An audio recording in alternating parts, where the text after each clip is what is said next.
Okay. Catkins are, these are the male flowers, and this is a hazelnut. And if you got real good eyes, there should be some real pretty red female flowers along the stem. Do you see them here? They're very tiny. And maybe these are lacking. Are these? Yeah, there's still some. Oh, here's some. Pollen. Yeah, right here. Okay, here's pointing out. With a hand measure, it's a beautiful little flower. So this is a native shrub, hazelnut.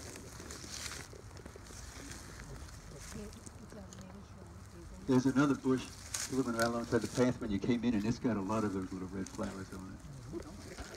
So the pollen will pollinate those little red flowers. Going to make nuts, right? And then if you're lucky, there'll be some silver, some hazelnuts on those things come forward. Oh, right. Yeah. I thought hazelnuts was on a tree.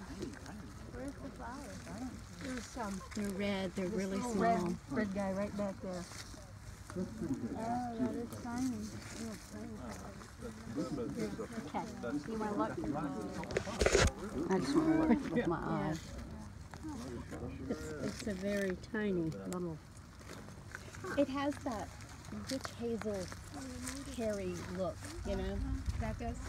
Like it. When it has leaves Well, on I it? mean, it does now, even that little tiny thing. But you think that's what hazel is?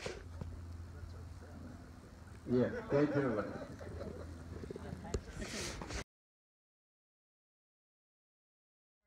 Ailanthus looks like witch's fingers at the tip. We won't see nearly as much when we get on the other side of it. But as you can see here, you see the pines over there? We're going to go up through that pine tree next, but we're going to contrast this slope which faces to the north, and that slope which faces to the south. Okay. Why are these two smaller trees? Oh, they're beech. Northern red, That's the tree of the future. dying at the top. You know the forest can't be any older than Virginia pine. So Virginia this is pine. An indication of how much more favorable. Now, if you notice, if you look across the stream, you'll see a stand of dense young yellow poplar just across the stream. Do you see it? Yeah. Starting up that slope, and as you go up the slope, it turns to pine. So that's the lower slope, the concave part of the slope where moisture kind of accumulates. So even though that's a south-facing aspect, those lower slopes are especially rich, and so yellow poplar goes down this slope and partway up that other slope over there. We're going to see it all the way up. When we get up in the top, you'll see most of the yellow poplars are down underneath the pines. Okay, how about this tree? This is where the tree used to be. The trunk was out here, and it got knocked over perhaps in logging or the wind or something. And these are sprouts that have grown up. It's very, you see this quite commonly in the woods. Sometimes you'll see trees broken up some distance up and a sprout will go up. But whenever the tree is down so the top is almost horizontal, these sprouts will grow. Okay? Black blocky bark. You learn to identify the dogwood just by the bark. It has a little block of very tiny little check bark on it. And you're holding on to another hornbeam. And here's another one. Ironwood. Lichen splotches on a yellow poplar. Right in front of you? That's a red hickory. That's a red hickory. Yeah. The hickories are tough. What about a shagbark? Shagbark is very common in the mountains. It occurs all the way down to the coast, but there's not at Ivy Creek. Huh. But it's much more common in the mountains. Well, in South Carolina we had some, and that was in the Piedmont. Right. If you ever go up to the Humpback Rocks picnic area, the woods are just full of shagbark hickory up there. You know, it's one of the pignut hickories, and when I went to school, they didn't distinguish red hickory. They combined it with another hickory and called them both pignuts. But they separate this now, and this is probably actually the most common hickory in Virginia. Red hickory, yeah. Yeah, it would have been a pignut. Yeah. Now we have another hickory here, which is pignut, which is similar, but the nuts are different. The nuts are different. So does this have a shaggy bark? Sometimes. Sometimes like that one back yonder. Often the bark is a little bit loose and peeling, whereas Mackinac hickory never peels. It's always very, very tight. And then the shag bark peels even more? Oh, really extreme. Not only at the bottom, but at the top. You know, it peels like that and held in the middle. It's very extreme that way. Interlaces.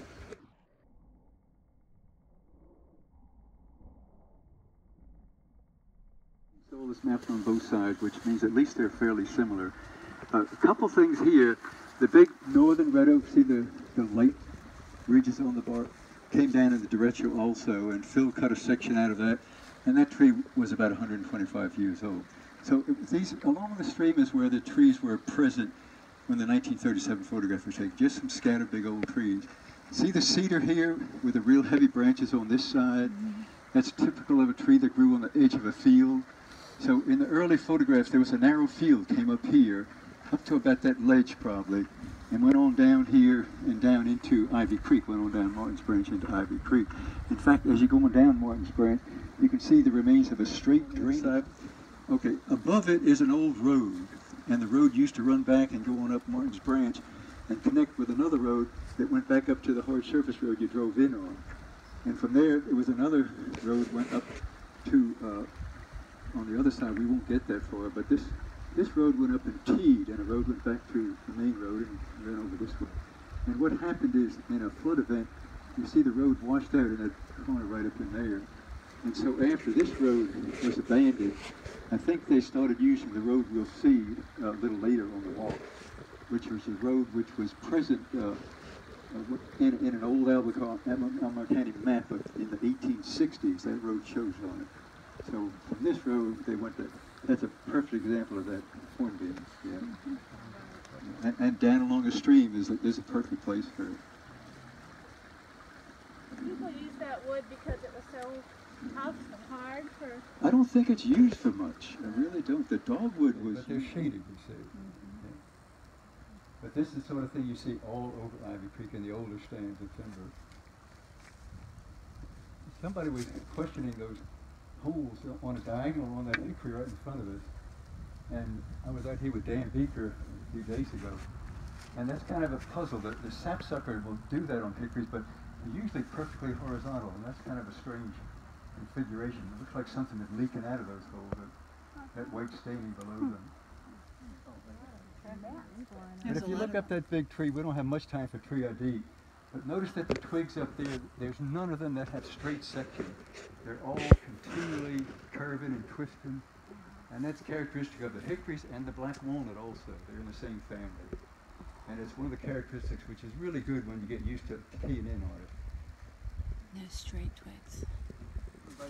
Really big pine trees. These are short pine trees. The bark tends to be big plates. The Virginia pine tends to be more scaly, and you usually get a lot of dead branches like this one over here. So these are the two trees that colonized this field when it was abandoned in the 1950s. And you notice that there's a lot of other trees here also, a lot of small trees. And they would have come in after the pines had gotten started. Because initially, soil conditions are pretty unfavorable for deciduous trees after a field has been cultivated or grazed for a while. So, but there's a dense understory of them now. This is a beech. That's the little one you got your hand on. Dogwood, okay. Blackbird, yellow poplar,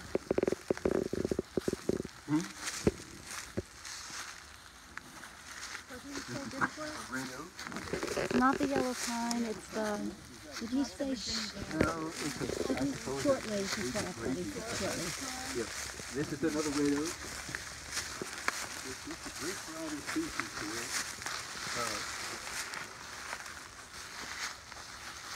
Just a little bit of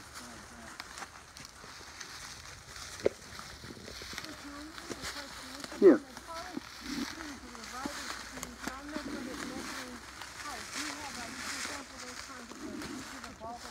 The height of them? Oh, they're 80, at least 80 feet, yeah.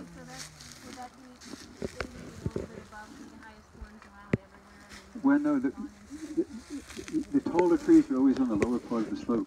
So you could find pine trees out here 100 feet tall, I'm sure, especially among the white pine. They grow taller. But I suppose that these trees are 80 or plus. Some of them probably are over 80 feet. But what you see here is an understory that has developed since the field was abandoned and since the pines came in. They would have been the first to come in. And the trees here now are the future stand. that the ones that survive, and one thing about pines is enough sunlight gets through the foliage that you can have things like this small oak surviving. And this is the kind of a tree that can make a canopy tree someday if you get a big enough opening for them around here. But when we get to the next stand, the one which was clear cut in the 30s, came up in a mixed stand, you won't see any oaks in the understory at all. The only small trees will be shade-tolerant species. What is the effect of running cattle? The cattle would knock down a lot of this stuff and open it up. A lot of oak stands owe their origin to woodland grazing because they get rid of a lot of the other stuff, kept the shade levels down, and so the oaks could get started. Then if the cattle are ever taken out for some reason, you have oaks which are capable of going up into the canopy. So then if I have a parcel that has a lot of oaks in it and it's not very diverse species, I could surmise that cattle had been run through that? Oh, or just was open enough. There's places at Ivy Creek where there's thousands and thousands of little oaks. There's an area over around the Green Trail, which is a very dry, infertile soil derived from a coarse sandstone, and the hardwoods don't do nearly as well over there, and there's just lots of small chestnut oaks, almost all chestnut. And so all these double trees are trees that were stepped on by cattle or something like that, and then sprouted back in double trees. And this big tree is a lovelock, right here.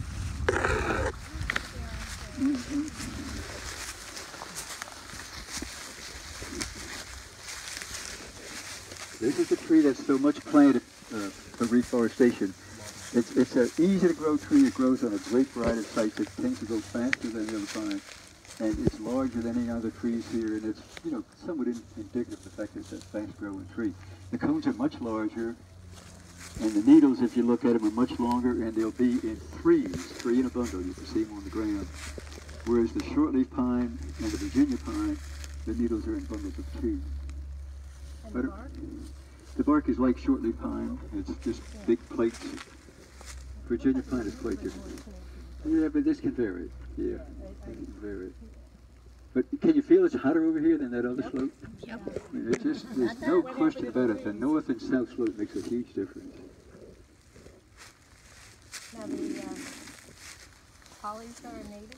Hollies are native. They're very shade tolerant, very resistant to fire, and very slow growing. And they like a drier slope? Not necessarily. No, you'll see them on good moist. Yeah, you can see them in long streams also. It's still a lot. I think it's going now. This is a Chittenden common tree. This is sassafras.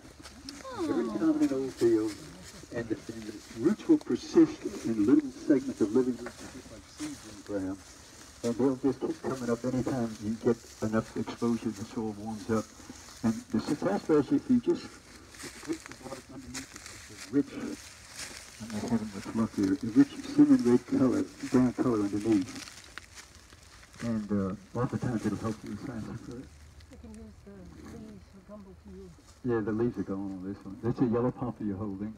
And that yellow poplar is probably 30, 40 years old. It's just over top and just not showing very old. Okay, we're going to cut across here. Yeah, I'm pretty sure I have world records in my yard. And notice all the autumn up underneath it. The birds sit up in the tree and drop the seed. But come far enough to see this poison ivy vine on the back side. This is quite a vine.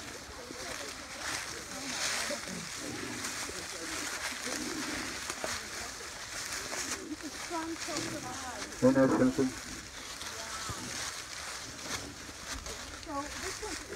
Oh my gosh. Okay. Holy moly, I have never seen that big. We'll look up there. You'll see them up above a little bit.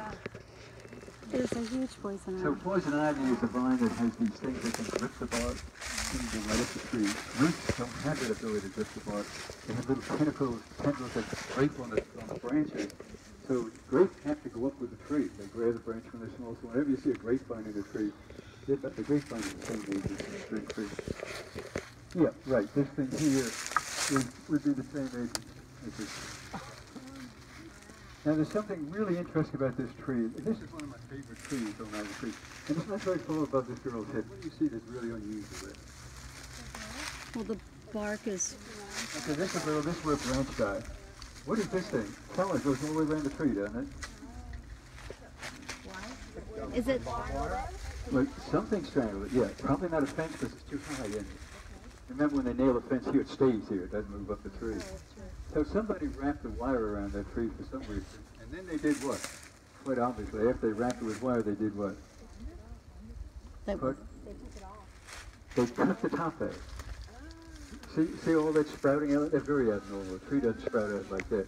So they put the wire on and they cut the top out. And why they did it, we have no idea. There was probably another one somewhere because they had the wire strung between a couple of trees probably. And some of the women in past trips have suggested clothesline. Yeah. But we're a long ways from the house. There's a tenant house over here. In fact, you see there's a little wall of rocks right here which used to support a road that went back to this tenant house. We won't quite get to that, but it's just back this way, a couple of yards. So it could be they killed hogs here, or just it's hard to Yeah. know what they did.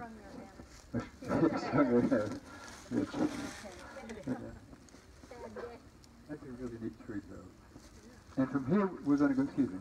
The poison ivy that big, is the oil still in the bark of that? I think if you cut into that, you would get poison ivy. Yeah, I wouldn't, I will do this now because, and this is not going to give it to me, but if you get into the green, yeah, I think you pretty much, if you're sensitive, you pretty So, much get the poison. so why is it not hairy? A good question. My guess is just so old, Okay. they've fallen off. As you look up, you see the hairs on up, and the hairs are just roots or whatever, Yeah, root-like right. structures, yeah. That is huge. That's a neat tree. And this is a very slow-growing tree. The reason it's successful here, it came up in the field. There was nothing else around. There are not many places at Ivy Creek where post oak grows in the woods, and where they do grow is places where the soil is quite dry and infertile, because it's the slowest growing of our oak trees. So this is a post oak. This is a post oak, Like a big that one. little one that we saw. Yeah, we saw where one had died, yeah. And what you're seeing here is just the heart where the sapwood is all decayed up. But for a branch to live long enough to get that big, this thing had to be all by itself for years and years and years. So this is the field, this part of the field, seeded rather slowly.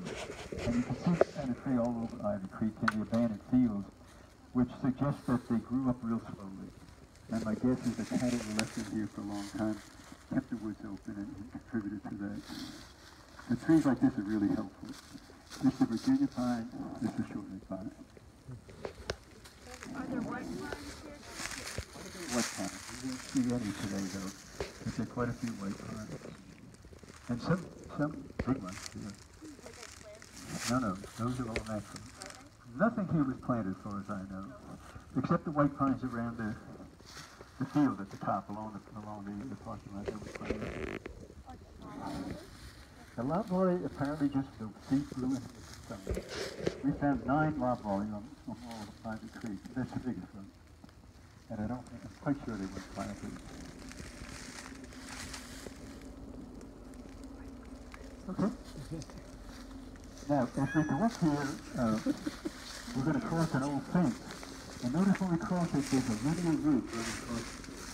A very prominent linear route. And you might speculate, there are millions of those. They might speculate what caused it. It's certainly not a natural feature. Kristen? Yeah, shortleaf pine proves itself really well. Virginia pine doesn't. This has the smaller, flaky bark. That has the big plate. This one will live over 300 years. This will live about 130.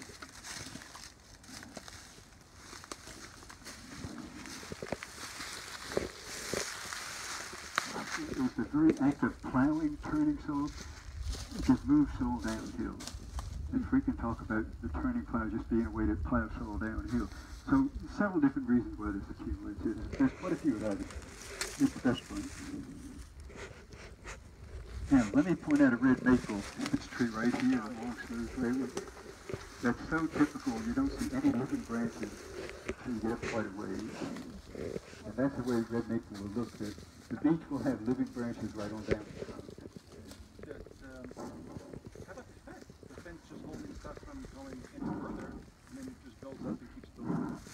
Yeah, the fence is relatively recent. My guess is that this linear soil thing probably started even before that fence was put up.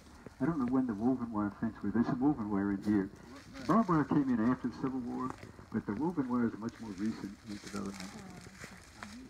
But this is just typical of the lower end of of a field where it runs up against a hedgerow or a fence row like this. You get this buildup of soil like this. And you can just visualize it coming off the field above. Mm-hmm. Now the stand we're going to eventually go to is the one across the way. That's the one that was came in after clear cutting. But we're going to go down along the edge of the field for a while first. Yeah. Green twig is sassafras. Straight maple is a mountain tree that the bark will stay greenish for some years. It's opposite, of course, but it's not just this green, not this green like this. But that's now the box elder green is a much brighter green than this even. But We have that native here, box elder. oh yeah, yeah. Uh-huh. I've really never seen that. Praying mantis. If you take that in your house and just leave it on the table, you're going to be. No, don't do that. I know a kindergarten teacher that did that once. Son took us into his first grade teacher Right, when they opened right, up and right. She came back on we Monday. did that Where do one you get time thousands years of- ago Yeah. before we knew any better. tiny. Little miniatures. Yeah. Okay, we'll walk down in Ivy Creek, and not just Ivy Creek, other Southern places. If you red see oak. an oak growing up in a field, it's usually a southern red oak, often a southern red oak. Do they all have that nice shape? Like that's got a nice shape. Well, that's Because that's of typical of open growing. Right, Yeah, typical of open growing. Okay. The jump do the trees get from sprouting from A huge jump. huge jump? Huge jump. Yeah. Yeah, huge. And notice something really interesting. The yellow poplar's doing really well up on top of the ridge here. But keep in mind, this has been out of a field for a long, long time now, so that soil has had a long time to recover. And also, we're not so much on the slope there, we're getting up on the top of the ridge. That's not nearly as dry there as on this steeper facing slope down here. We're going to, let's see, I think we're doing pretty well in time.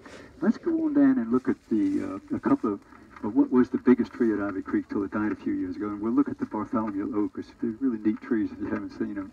And then we're going to come back and go into that wood. Yeah, this is a birch. Oh, that's a bird. Yeah, and those are the catkins, you see? Wow. The what? It looks like the, oh Looks my like little gosh, pine they're cones. blooming. yeah. Little pine cones, yeah. That doesn't look like the other birch.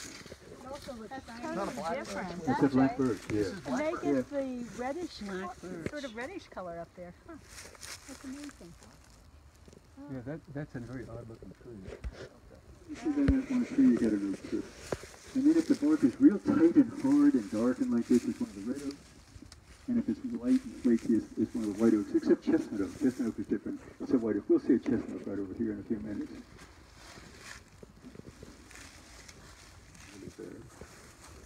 Whereas the black birch, if you cut into it, tastes like root beer. Very, very tasty.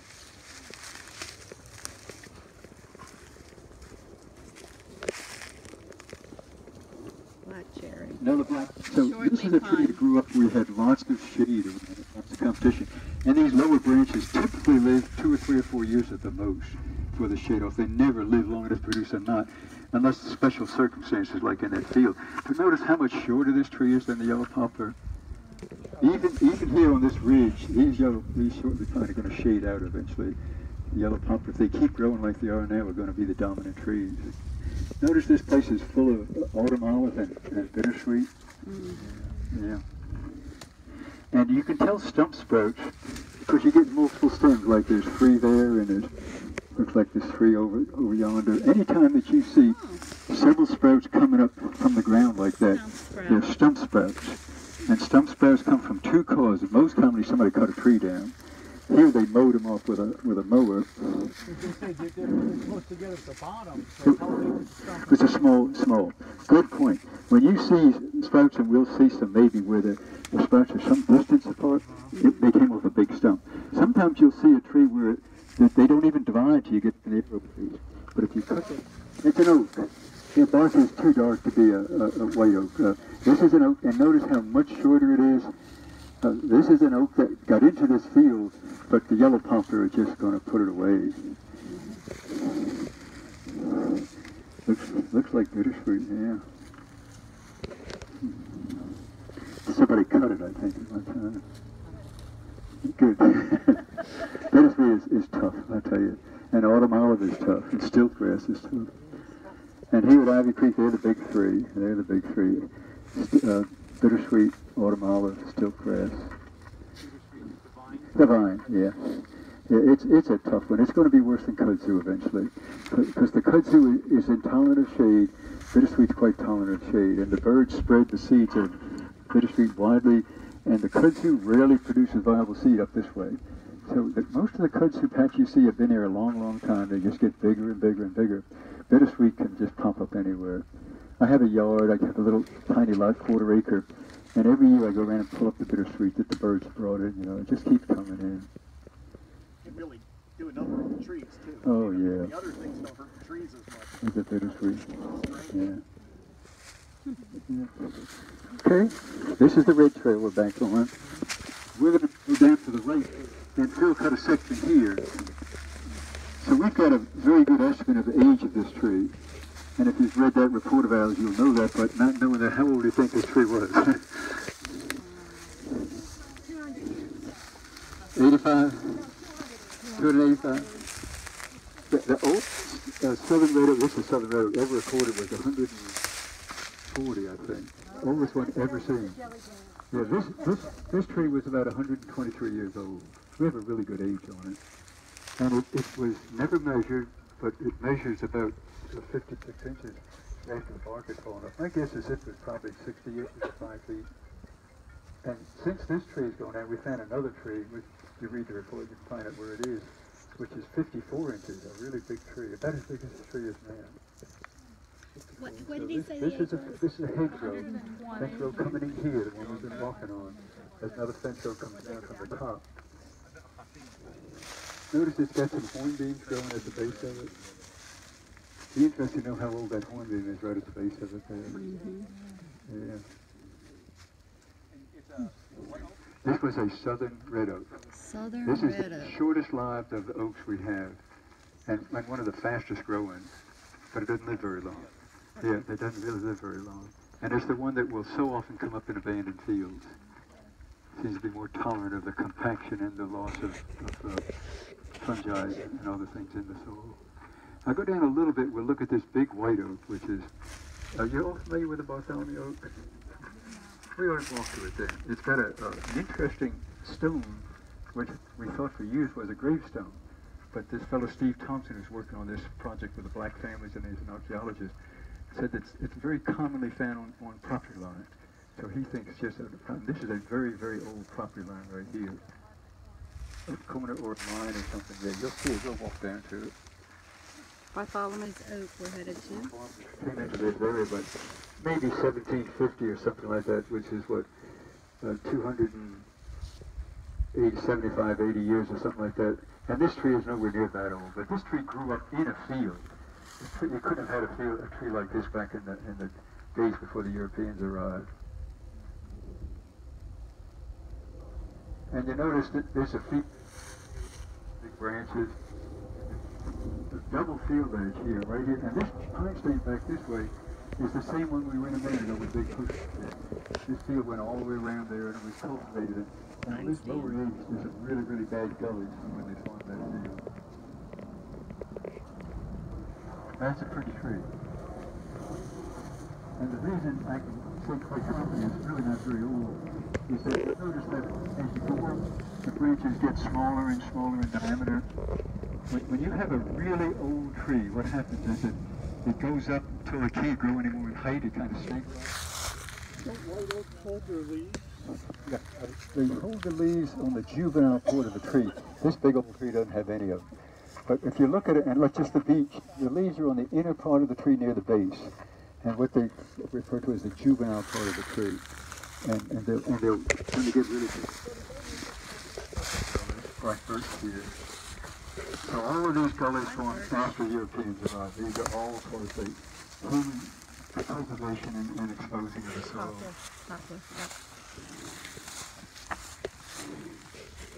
Maple. This one right here? Wait, the Oh, big one. gotcha. The great distance in maple. That's a big maple. Red maple. Yeah. Looks like a big swarm of gnats just the side of the tree. Like I said, it's warm enough. It's time for us to Yeah. take more naps. And be watching out for the tick. Okay, let me go through. We're going to walk. Eventually there was a pine stand which was clear cut and produced what we have now. Sign that it was a field. Is this autumn olive? Yeah. That big hickory back behind Dan was a tree that didn't cut. It's a much older tree. That's probably a red hickory. But you see holly in the understory. This is little hickory here. Let me add some of the red maple. This is beech. This is red maple. Red maple. That's red maple. But everything in here in the subcanopy now are these shade-tolerant species. So this stand that came from the pine stand is a nice mixed stand with a lot of diversity. You can see really nice shiftiness up here. But a lot of oak. You can get some Virginia pine. Often you'll get some pine in these second stands. Virginia pine won't last, much longer. They're 85 now. Another 50 years they'll probably be gone. That's a red maple right there. They can get to be pretty good size. But notice it's distinctly subcanopy. Shake that tree right there, or just point to it. That tree. That's a red maple, pretty good size. But if you look up, it's completely underneath. You see? Oh, yeah. Completely subcanopy. But it'll stay there. It'll get its chance. They live a long time. So Tom, the story, if I got this wrong, if we go back 100 years, apex forest here would have been oak, but because we don't allow things to burn anymore, it's now all going to be hickory birch. Not all going to be, but many of the sites are going to go to Hickory birch maple. maple and beech, yeah. And hickory, because hickory's quite shade tolerant. And it doesn't grow as fast as the oaks grow. This is a maple here. This is a maple. That's a maple. This is hornbeam. But just everything in here is shade tolerant material.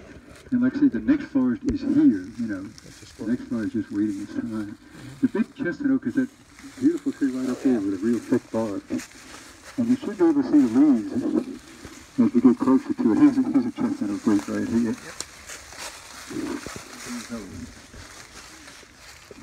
And you see lots of black birds starting to come in.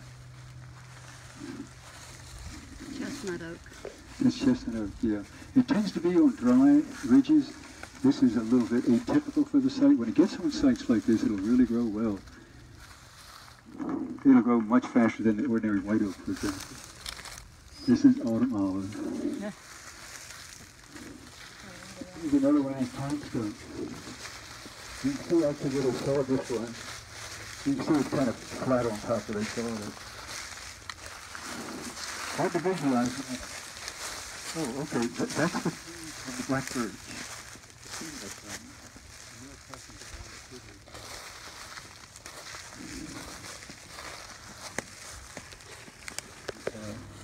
The hazelnut back there, there'll be long dangly things. Female black birch. Black birch.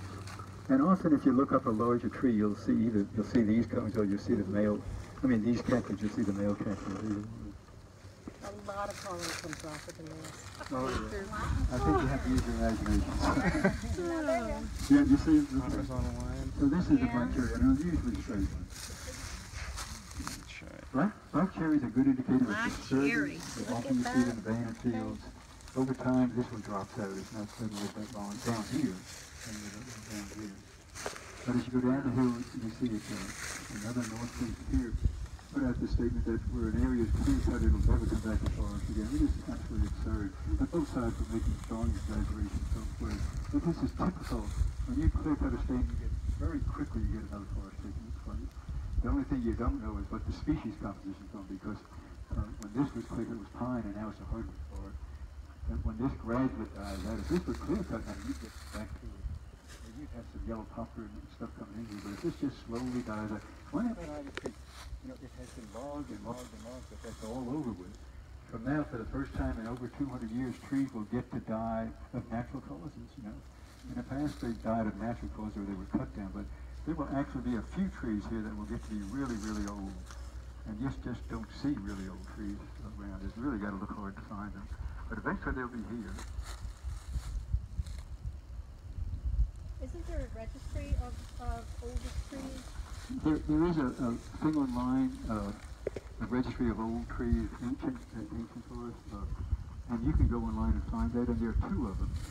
There was an earlier one, and then there's one that supplements it, and it gives the maximum ages of the oldest trees that they've recorded, and I use it a lot. It's not really very good. Most people, I've counted rings on hundreds of trees. I've never contributed anything. That's like most people. They really need more people, you know, writing in with the age of trees. But it's pretty good. It gives a pretty good indication of how old the trees get. That's where I told you that the oldest record on southern red oak is about 140 years or something like that. It just doesn't grow very long. So that's where we're going next. That's where we're going next. Because from here we're going to go to an area which has been in forest longer. It was pastured at one time, I'm sure. But we're going into an area that was partially cut in the 60s, taking out mostly the oak trees. And mostly what was in the understory then was beech, situation like you see here. And that's where we're going to look at the beech forest. And it's a pretty forest, but you'll see it's a very, much less diverse forest than what you have here. So we'll pick our way down to that. You can see the lake below us. That's Ivy Creek. Autumn Isle, yellow poplar. Birches are starting to shade out. Here's one here going. There's a black birch. And you notice that understory is very open now. If you could kind of flash forward in time when you start to get a lot of breaking up in the canopy, you'll get self-thinning, more sunlight getting through, then the understory will thicken up.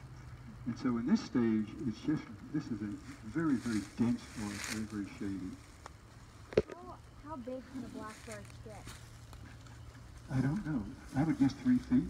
I would guess 3 feet. That'd be a huge one. Okay. But they never get really, really, really big. They tend to be kind of an intermediate over-top tree, and of course, just like you see in here. So they never get really huge. They're fairly shade tolerant. Fairly shade tolerant. Some of these trees here, I'm seeing a poplar down here. Some of these are over 100 feet tall, some of these trees. One down here is really standing up. And white pine is a species which would hang with the yellow poplar. White pine and yellow poplar have the ability to get the tallest of any trees we have. There's another tree called the big tree. Where did you see that? It's actually at my house, but And where is that? it's up in Greene County. Oh, It's okay. right below the park. Okay. It's giant. Okay. Black Good. birch. Well, we spend a lot of time up in that country. We love that country. Black birch, yeah. There's a big one. And that's a black birch state right there also. Right below Shenandoah National Park. Okay, and which road? South River Road, Oh. 29, and Okay, so you go up the South River. Conway River? You go? it's close. It's You know where Kinderhook is? no, but I know where Okay, okay. Conway River is. Yeah, okay. Well, that's pretty country. Yeah, there's a trail that goes up from there up into Pocosin Hollow. And on that, do you live there? Well, there's a black gum up there that's about this big. There's a picture of it in Nancy Hugo's book. And the bark must be 5 inches thick. It's incredible. Big, thick ridges in it. Black gum can live a long time, and maybe, I don't know how long, 600, 700 years, I don't know how long black gum will live. But they just hang around. But Pocosin Hollow, yeah. Have you been up in there to see the mission up there? Yeah, my daughter did archaeology on the mission. Oh, really? Yeah, so. Well, you know, not far from there is the biggest tree in the Shenandoah National Park, this yellow poplar, which is about 78 inches, I think. At one point there was And Nancy also, Hugo mentions that in her book. At one point there were American chestnuts Oh, sure. that were fruiting. Yeah, and they still see them fruiting occasionally. Yeah. Yeah, the American chestnut was a wonderful tree. It was very common in the mountains. Gets much less common down this way. By the time you get to the coast plain, it was very uncommon. It was the last tree to come back after the glaciers. Didn't get back to Virginia until about 4,000 years ago. The oaks were already here 12,000 years ago. They were abundant. Why this chestnut was so slow, nobody knows. But it never got down into the Piedmont or the coast plain very far.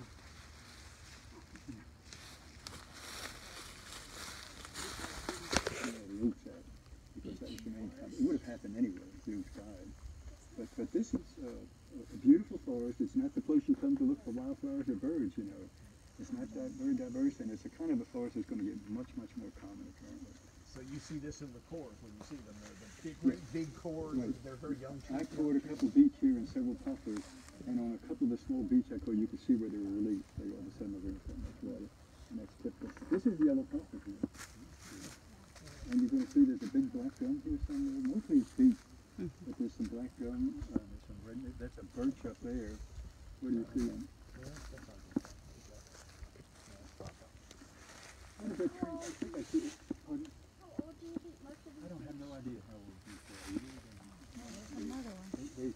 probably been in the understory for a very long time. And a beech, even a tiny beech, because they're so shade tolerant, can be really, really old. So when you get into shade tolerant trees, it's a tricky business trying to guess the age of them. Shade intolerant trees are much better chance. So some of these trees could be 200 years old, but I just don't know. Can't wait to get a big shower. On that map, this road shows. Which part? Civil War. Civil War. So this is an old road, and you'll see we're going to go up the Orange Trail follows to here, and then the Orange Trail comes off and the road goes straight ahead, and we're going to kind of go through the woods. There's no easy way. So we're walking on a very old road. This could be, very likely, is the road which replaced the road that walked out over 9 kilometers.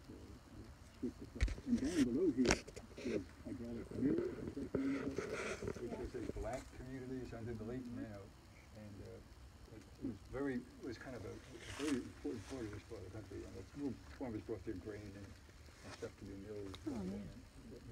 And it's the road. Black gum, alligator, bark. Going over to this tree.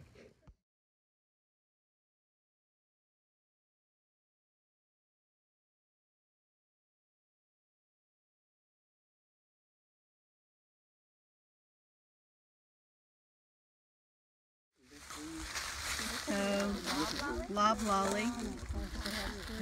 Has 3. It's long.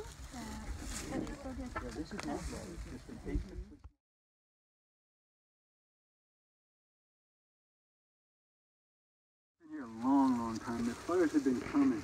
This thing was a charcoal. I look every time I see this, I look, but the charcoal is really scarce. And it seems to have been very confined in an area where it was growing. Now this is post oak. We didn't know that was here, but we need to get moving. We need to get moving. The largest ash tree here on Ivy Creek has opposites.